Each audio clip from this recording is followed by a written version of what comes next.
na nga yung pinagsasabi natin mga kadonatics. Umami na ang attorney ni Ramil Madriaga na nagkamali si Madriaga sa painting. Nako, eto na kasi yung excuse nila. Last resort nila na kung magkaletse-letse ito, dapat amin nating nagkamali tayo. Ay nako.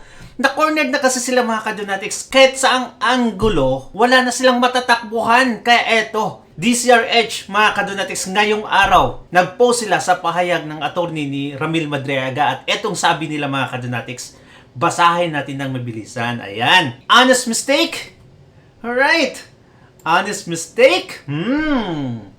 Ramil Madriaga may have made a mistake if the painting he taught in the House Committee on Justice is not the one he gave to Vice President Sara Duterte. What? Ano daw? Mistake if painting he taught. So napaisip niya baka yun na yung picture na binigay namin. Mali pala yun. Okay. According to Attorney Raymond Palad, though he was wrong, what? He was wrong. So they admitted mga kadonatics na mali ang sinabi ni Ramil Madriaga. No. Hindi pwede yan.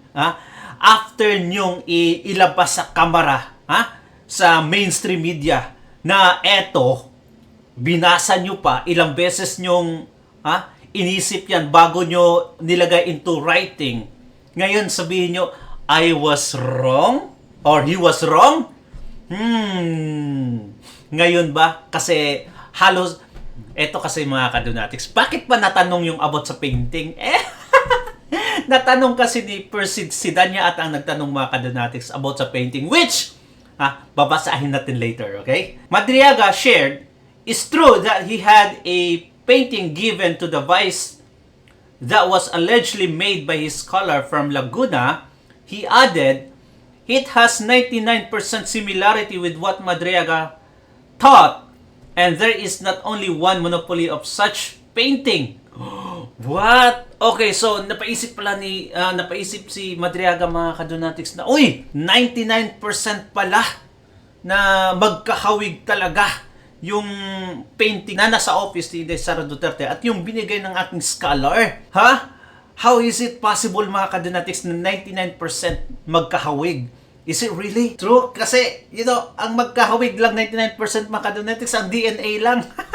They don't have knowledge from each other mga kadonatics. Tapos, ito ay nag-paint at ito namang sa Davao nag-paint. Tapos yung kinalabasan 99% na magkatulad. Siguro pwede yan sa multiverse mga kadonatics, but not in our universe. Ay nako, pangka kayo. This is after Davao-based artist Tanya Gaisano Lee released a statement that she allegedly gifted such painting to Duterte. Ngayon, bakit pa kasi natanong yung painting na yun? Kaya kagaguhan nyo, lumabas tuloy. Ayan. So, sa itinuturong painting ni Madriaga na bigay umano niya kay Vice President Sara Duterte, ito, which is, itong picture na ito mga kadonatics, itong nasa right natin, okay?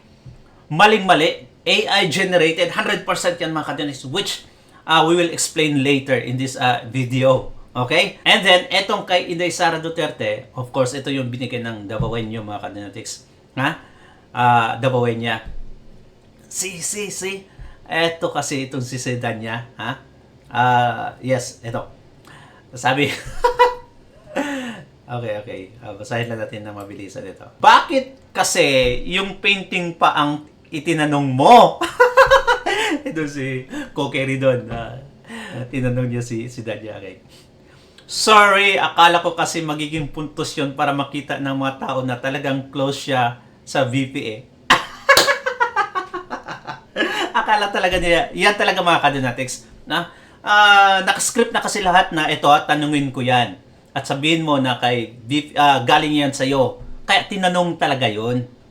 Akala nila na walang totoong artist mga kadonatics. Ayun, lumabas tuloy. Then, sabi ni Madriaga, naiiyak ako kasi kayo pa ang dahilan para mabuking ako. Okay. This is too much mga kadonatics. Bakit kasi? Akala nila talaga mga kadonatics na makakapuntos na tayo. Ito na yung dahilan. Ha? Ang pagbagsak ni Inday Sara Duterte, hindi nila alam mga kadonatics, ang kanilang pagbagsak pala sa mismong tanong ni si Danya. Okay, ito yung explanation mga kadonatics sa picture na to. Panoorin nyo. Eto. Dito mo talaga malalaman ang kasinungalingan ng mga demonyong ito. Sobra mga kadonatics. Nag-claim kasi din itong si Ramil Madriaga at ang kanyang abogado na may similar photo talaga sila. Ang sabi pa ng attorney mga kadonatics, 99% magkahawig daw talaga yung photo na ibinigay ni Madriaga at nung Dabawenyang painter mga kadonatics. Can you imagine? 99% magkatulad daw talaga. Ano yung nagkapihan? Ha? Copy-paste? At eto mga kadonatics, ipanakita nila yung photo ni Madriaga with the same image na ibinigay ng Dabawenya kay Inday Sara Duterte. At eto yung photo na to. At buti na lang mga kadonatics, may mga tao nating or may mga kadonatics nating mapagmasid. At dito, napansin nila yung hand placement, yung body alignment ni Ramil Madriaga sa photo mga kadonatics. It does not make sense. Hahahay! Patay, malalaman natin yan maya-maya mga kadonatics. Okay? It does not make sense. Bakit? Okay. Eto. Si Sasrogando Sasot, may bagong post siya mga kadonatics. At eto, basahin lang natin ng mabilisan yung post niya. It needs a little bit of, understanding mga kadonatics kung ano yung sabi niya dito. Ayan, eto. Dito ka muna boy, sa gilid, okay? Ayan mga kadonatics. Basahin natin. Tapos, ipa-generate natin sa AI kung totoo ba talaga. Ha? Eto. Okay. Ang sabi kasi ni Sasrogando Sasot dito, sabi niya, we need new laws of physics because of this picture. Kailangan daw natin ng bagong law of physics mga kadonatics. Physics. Kasi, this picture or photo does not make sense talaga. Ito ang sabi niya. Okay. First, number one, the shoulder placement of the subject. Okay, red. Itong red na line mga kadonatics. Ito na indicate pa niya yung kulay dito ha. Para malalaman talaga in detail. Okay, ito yung shoulder niya. Ayan ha, di ba? So, supposed to be mga kadonatics, yung paa niya andito. Pero, ang nangyari, doesn't have corresponding humanly possible leg placement. Ayan. Kasi, andito yung paa niya. Andito yung leg niya mga kadonatics. Tapos, i-compare mo yan. Ano yan? Ha? Eto. Tapos, biglang lumaki. Yan ba talaga? Okay. Dapat dito yan, straight yan, ang layo ng leg niya mga kadonatics. Yan. Yung leg niya andito. So, it should be like this. Dapat ang shoulder niya, dito lang yan mga kadonatics area. Ayan. Hook ka. Biglang lumaki. One wrong. Ay talagang grabe ang napansin ni Sasrogando Sasot dito mga kadonatics. Okay. Number 2 mga kadonatics. Ito. Digits of right hand. Yellow. Alright, yellow. Okay, ito, yellow. Kulay. Weird placements. Ayan, weird placements mga kadonatics. Bakit? Third and fourth digits are halfway folding onto the painting. Okay, halfway. Ito ata yung third and fourth niya mga kadonatics. Dito siguro siya nag-base. 1, 2, 3, and 4. While the first and second digits are folded in the same way, are not folded in the same way. Okay, 1 and 2. Hindi niya sinama ito. Okay. Not folded in the same way. Totoo naman talaga mga kadonatics. Dapat pareha yan. Di ba? Dapat pareha. Bakit parang bakla yung datingan ni Ramil Madriaga dito? May pag ganon. Okay. Ayan, mga kadonatics. Ganyan, napaka-weird niyan. Tapos, eto pa talaga. Yung thumb niya, nakalabas. It means, lahat mga kadonatics, ganyan. Mamaya, ipapakita ko sa inyo mga kadonatics, ha? Okay, by holding a frame. Alright. Number 3, green. Okay, left. Ayan. Left hand has missing one finger, the pinky. Right, mga kadonatics, nakita nyo naman, ha? 4 lang, di ba? imagine? Apat, ganyan. So, okay.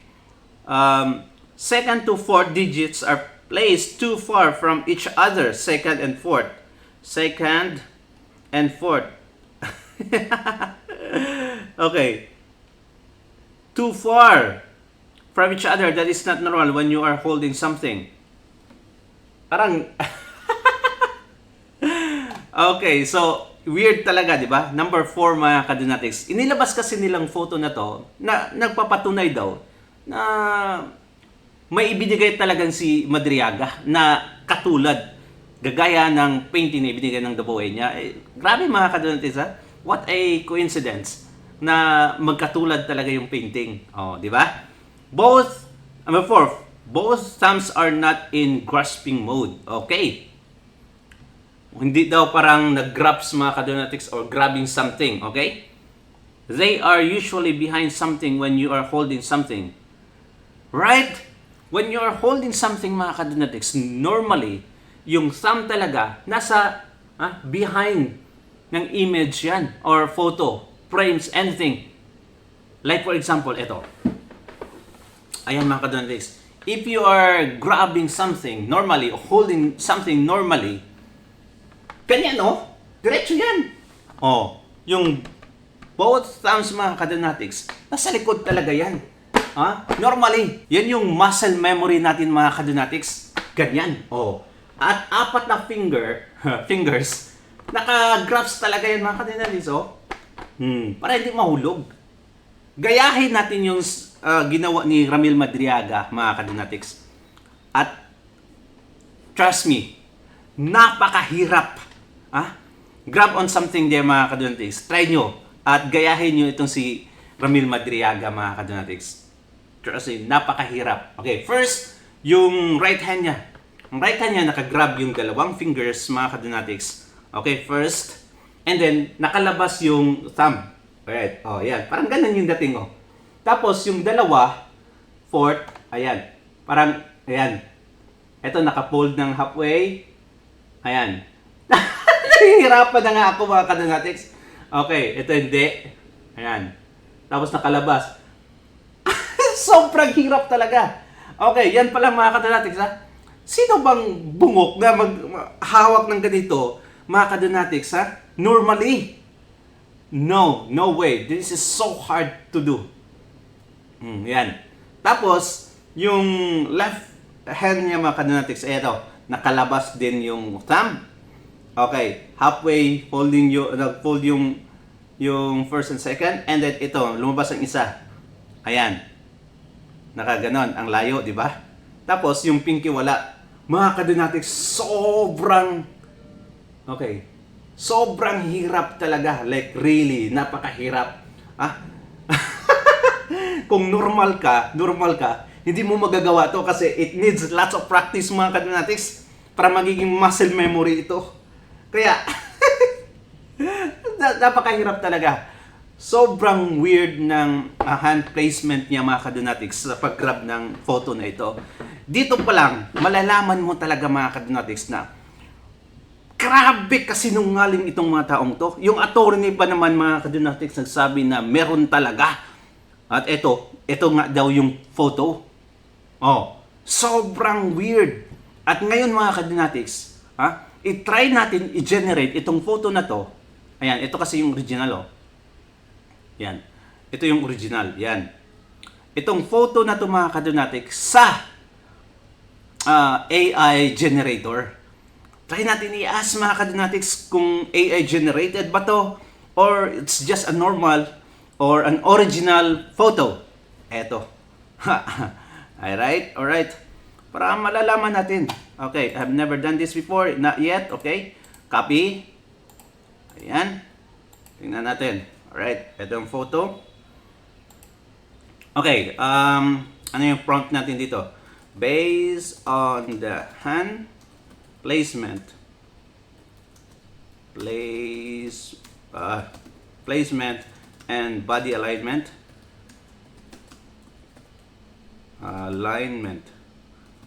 tama ba itong spelling ng alignment? Okay, alignment.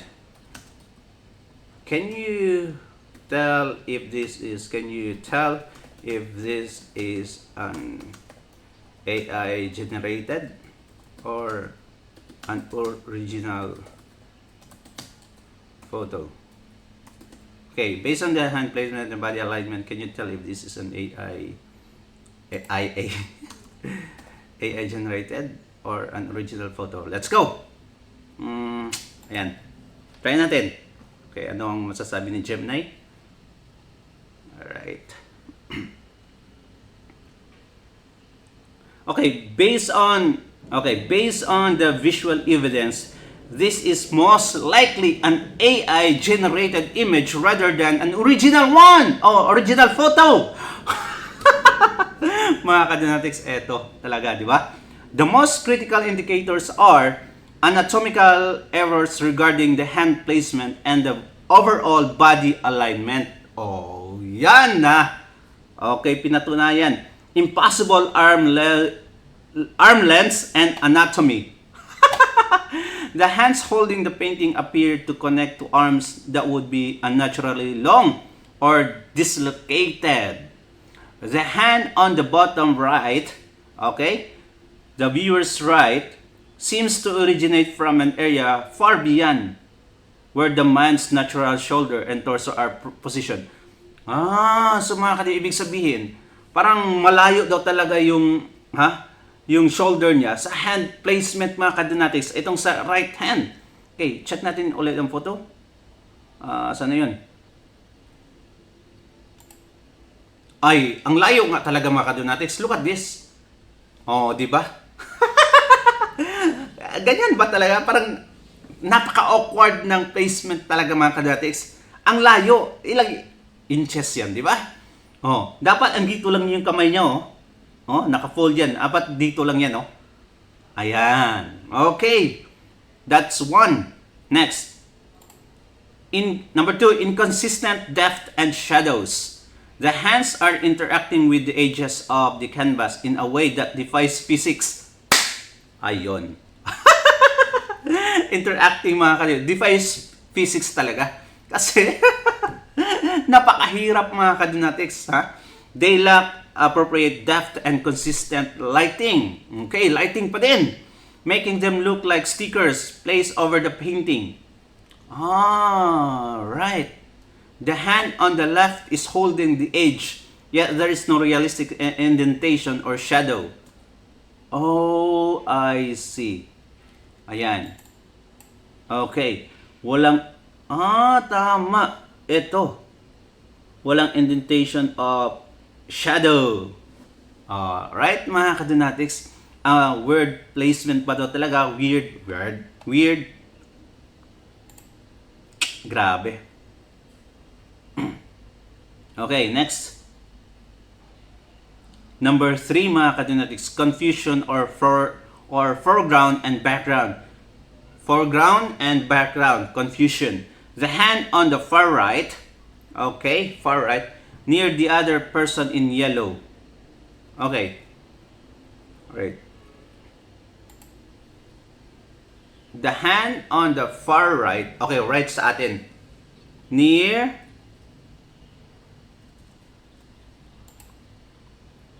the other person in yellow seems to emerge from that person.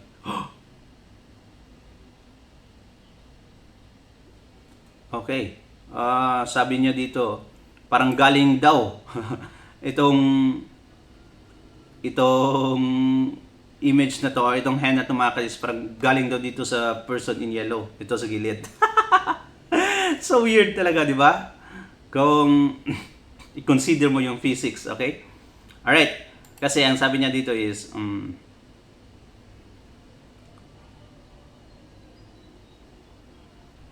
okay, the hand on the bottom right, the viewer's right, okay? So, viewer's right, mga kadonatics, okay? Si AI, hindi niya kinonsider yung the one holding the photos perspective, mga kadonatics. Viewers atin, okay? Viewers. So, ito yung right, ito yung left. Yet, it is positioned in the immediate foreground, overlapping the painting in an automatically impossible manner for someone standing in the background.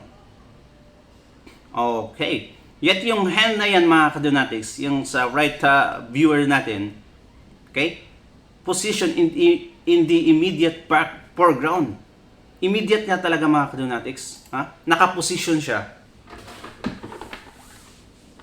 Ayan, parang ganon. Lahat. Lahat na wala yung pinky. Ha? Immediate foreground. Alright?